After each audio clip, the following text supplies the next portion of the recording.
अगर आपने किसी जमीन की रजिस्ट्री करा रखी है, तो सुप्रीम कोर्ट का यह फैसला आपके लिए बहुत महत्वपूर्ण हो सकता है। मित्रों, कई मामलों में आपने देखा होगा कि आपके पास रजिस्टर्ड डीड है, म्यूटेशन हुआ है, रसीद कट रहा है, फिर भी आपके रजिस्टर्ड डीड को दरकिनार कर दिया जाता है और जमाबंदी तक रद्द कर दी जा रही है। तो कहीं दूसरे पक्ष को मालिकाना हक दे दिया जा रहा है। लेकिन सुप्रीम कोर्ट ने एक ऐसा फैसला दिया है जो बहुत ही महत्वपूर्ण है और सभी जमीन मालिकों को, जिन्होंने रजिस्ट्री कराया है, उनको जानना चाहिए, ताकि आपकी लिखाई जमीन संपत्ति पर कोई अपना दावा, गलत दावा नहीं कर सके और कानून को तोड़ मोड़ कर आपकी जमीन को हथिया न सके। इसलिए वीडियो को अंत तक जरूर देखिएगा मित्रों, और अपने दोस्तों, परिवार वालों के साथ शेयर भी कीजिएगा, क्योंकि यह जानकारी बहुत आवश्यक है। नमस्कार, मैं हूं राकेश कुमार, आप देख रहे हैं मत अभिमत। मित्रों, सुप्रीम कोर्ट ने साफ कहा कि जमीन की रजिस्ट्री को सिर्फ कागज का टुकड़ा कहकर खारिज नहीं किया जा सकता। जी हाँ, जमीन की अगर रजिस्ट्री है तो सीधे उसको एक कागज मान के आप खारिज नहीं कर सकते हैं। दोस्तों, ये जो मामला है, ये Hemlata L R S versus Tukaram का है, जिसमें सुप्रीम कोर्ट ने इसी 2026 के जनवरी में 22 जनवरी को जो फैसला सुनाया, उसमें कहा कि जब किसी जमीन की बिक्री का दस्तावेज विधिवत रजिस्टर्ड सेल डीड है, तो उसे सामान्य तौर पर एक महत्वपूर्ण और भरोसेमंद दस्तावेज माना जाएगा। कोर्ट ने कहा कि रजिस्टर्ड सेल डीड कानून में एक मजबूत दस्तावेज माना जाता है। इसे केवल आरोप लगाकर या बिना किसी ठोस सबूत के फर्जी, दिगावडी या नाम मात्र का सौदा, मतलब बहुत नॉर्मल ट्रांजैक्शन था, ये सब कह के आप उसको दरकिनार नहीं कर सकते हैं। बहुत आसान भाषा में समझे तो, अगर किसी व्यक्ति ने जमीन की सही तरीके से रजिस्ट्री कराई है, स्टाम्प शुल्क भी उसने दिया है और दस्तावेज का विधिवत पंजीकृत कराया गया है, मतलब दस्तावेज को रजिस्टर्ड कराया गया है, तो अदालत यह मानकर चलती है कि वह दस्तावेज सही है और वैध है। यदि कोई दूसरा व्यक्ति कहता है कि यह बिक्री केवल दिखावे के लिए की गई थी, वास्तव में जमीन तो बेची ही नहीं गई थी, रजिस्ट्री तो सिर्फ कागज पर हुई थी, यह सब प्रलाप है, गलत बात है, तो केवल ऐसा कह देने से काम नहीं चलेगा। अगर दावा कोई व्यक्ति कर रहा है, तो दावा करने वाले व्यक्ति को अदालत में मजबूत सबूत और स्पष्ट तथ्य पेश करना पड़ेगा। आपने देखा होगा, एक आदमी जमीन बेच देता है, तभी दूसरा उसका पटीदार या परिवार वाला, पड़ोसी वाला कहता है कि भाई यह जमीन मेरी है, इसलिए रजिस्ट्री को रद्द कर दिया जाए।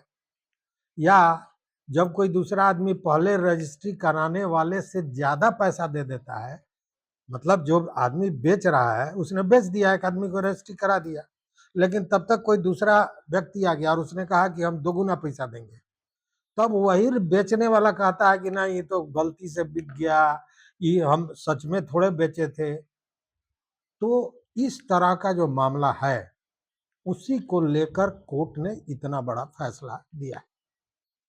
सुप्रीम कोर्ट ने यह भी कहा कि रजिस्ट्रेशन केवल एक औपचारिक प्रक्रिया नहीं है, बल्कि इससे दस्तावेज की विश्वसनीयता बढ़ती है। इसलिए किसी रजिस्टर्ड दस्तावेज को हल्के में नहीं लिया जा सकता।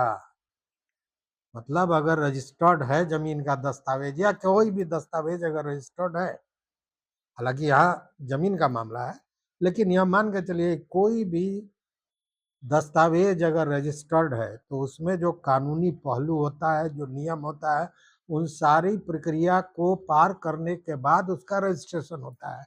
इसलिए वैसे कागजात को हल्के में नहीं लिया जा सकता। मित्रों, बिहार के जमीन मालिकों के लिए इसका क्या मतलब है?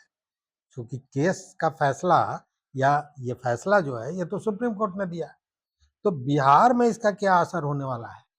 क्या मतलब है इसका? यह भी हम लोग को जानना चाहिए। देखिए, बिहार में अक्सर ऐसा देखने को मिला है कि कई साल पहले हुई जमीन की रजिस्ट्री को बाद में यह कहकर चुनौती दे दी जाती है कि असल में बिक्री तो हुई ही नहीं थी, यह केवल एक कागजी सौदा था, रजिस्ट्री फर्जी थी। या एक भाई ने कह दिया कि भाई वो रजिस्ट्री जो था वो गलत था इसलिए कि मेरा हिस्सा था, जबकि जमीन उसके नाम पर है। तो सुप्रीम कोर्ट का यह फैसला बताता है कि ऐसी चुनौती देने वाले व्यक्ति को केवल आरोप नहीं बल्कि पुख्ता सबूत भी देना पड़ेगा। केवल आरोप लगा देने से उस रजिस्टर्ड डीड पर किसी तरह का क्वेश्चन मार्क नहीं लगाया जा सकता है या उसे हल्के में नहीं लिया जा सकता है।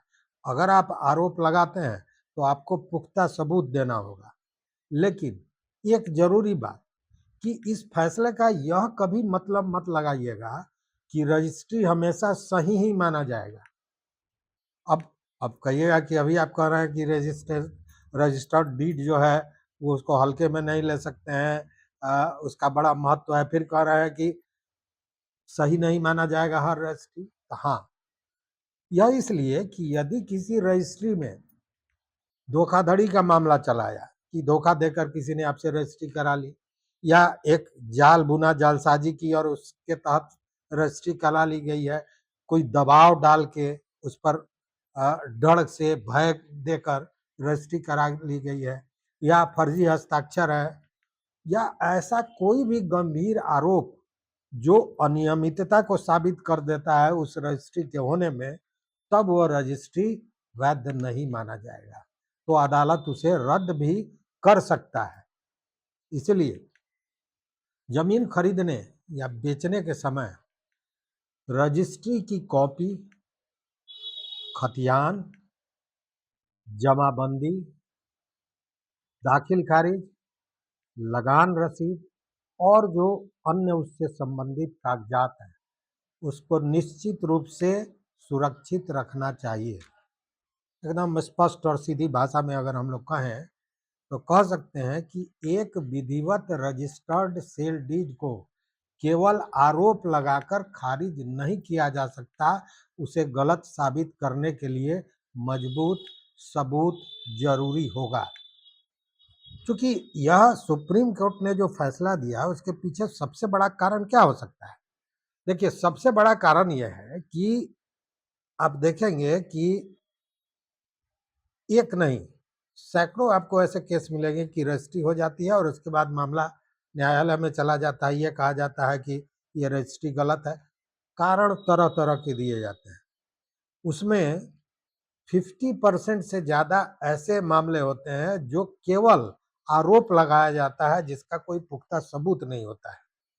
कुछ मामले होते हैं जहाँ धोखाधड़ी होती है, आपराधिक मामले भी उसमें सामने आते हैं, दबाव डाल के जबरन कब्जा करके भूमाफियाओं के साथ खासकर ये चीजें देखने को मिलती थी।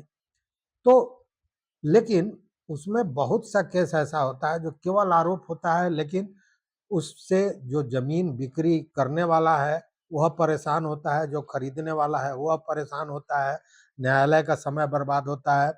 तो इन सारे चीजों को पर इस जो फैसला आया है सुप्रीम कोर्ट का, इससे बहुत असर पड़ेगा निश्चित रूप से। और साथ में जिन्होंने सही रजिस्ट्री करवाया है, रजिस्टर्ड डीड उनके पास है, सही है, तो उनको किसी से डरने की भी जरूरत नहीं है। वहाँ भी यह फैसला एक ताकत, एक हिम्मत देता है और वहाँ एक हथियार के रूप में, टूल के रूप में यह काम करेगा।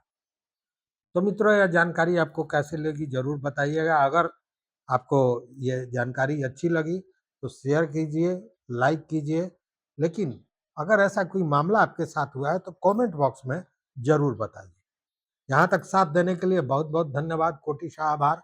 जय हिंद।